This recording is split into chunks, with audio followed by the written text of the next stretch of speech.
आज हम दूसरा तरीका जो है क्रामर का उसूल, इस तरीके से हमज़ाद मसावतों को किस तरह से हल करते हैं वो सीखेंगे। तो क्रामर के उसूल में x की जो कीमत होती है वो dx अपॉन d होती है और y की जो कीमत होती है वो dy अपॉन d होती है। अभी dx, d और dy ये क्या है, इन्हें किस तरह से मालूम करते हैं वो हम एक सीखेंगे। तो चलो देखते हैं, इसे हम एक अलग तरीके से हल करने की कोशिश करते हैं। हम दो हमज़ाद मसावतें हमने ले लिए। यहाँ पर जो पहला वाला जो नंबर है हम उसको 1 नंबर देंगे, दूसरा वाला जो नंबर है उसको 2 नंबर देंगे और तीसरा वाला जो है उसको हम 3 नंबर देंगे। इन आदात को हम इस तरह से नंबर देंगे और d को हम फ़र्ज़ करेंगे 12, dx को 32 और dy को 13।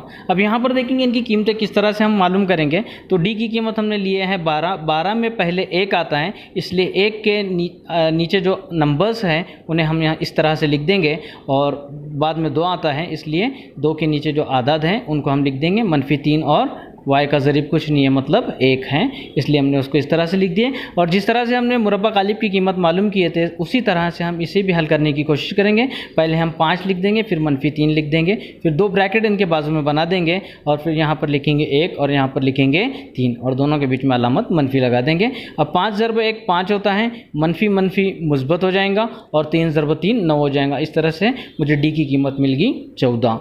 अब इसके बाद हमने कहा है कि dx जो है वो 32 है, तो 32 में पहले 3 आता है, इसलिए dx को हम मालूम करने के लिए पहले 3 के नीचे जो आदाद हैं उन आदाद को लिखेंगे 8 और 2 और उसके बाद 2 जो है 2 के नीचे जो आदाद हैं वो है -3 और 1, तो उसको हम इस तरह से लिखेंगे। फिर उसी तरह मुरब्बा गालिब को हम हल करेंगे। तो पहले हम लिख देंगे 8 और -3, ये लिख दिया हमने 8 और -3, दोनों के बाजू में 2 ब्रैकेट बना देंगे।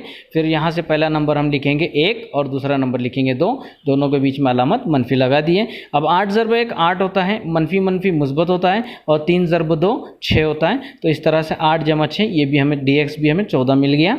अब चलिए देखते हैं हम dy मालूम करेंगे। dy के लिए हमने बोला है कि वो 13 है, तो 13 में पहले कौन आता है, 1 आता है, इसलिए 1 के नीचे जो आदाद है 5 और 3 उसको हम इस तरह से लिखेंगे और 3 के नीचे जो आदाद है उन आदाद को हम लिखेंगे 8 और 2 और इसे फिर उसी तरह मुरब्बा गालिब को हम हल करेंगे। तो यहाँ पर हम देखेंगे कि 5 और 8 हमने लिख दिए और दोनों के आगे 2 ब्रैकेट लगा दिए, मनफी की अलामत लगा दिए। अब पहले हम लिखेंगे यहाँ पर 2 और फिर लिखेंगे हम 3।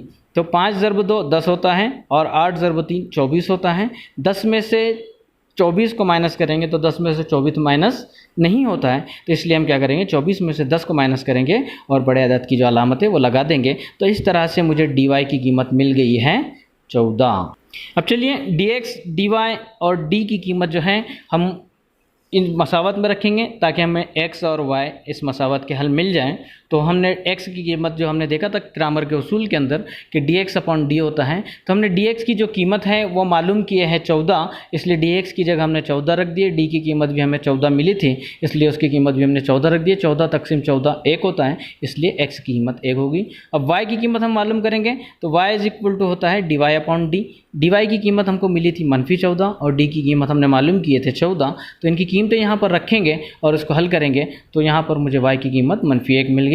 तो इस तरह से हम जो है तो क्रामर का उसूल का इस्तेमाल करके जो है तो मिसालों को हल कर सकते हैं। इसी तरह आप लोगों को होमवर्क है पेज नंबर 16 पे मश्क नंबर 1.3, आप लोग इस तरह क्रामर के उसूल का इस्तेमाल करके उसको हल करने की कोशिश करेंगे।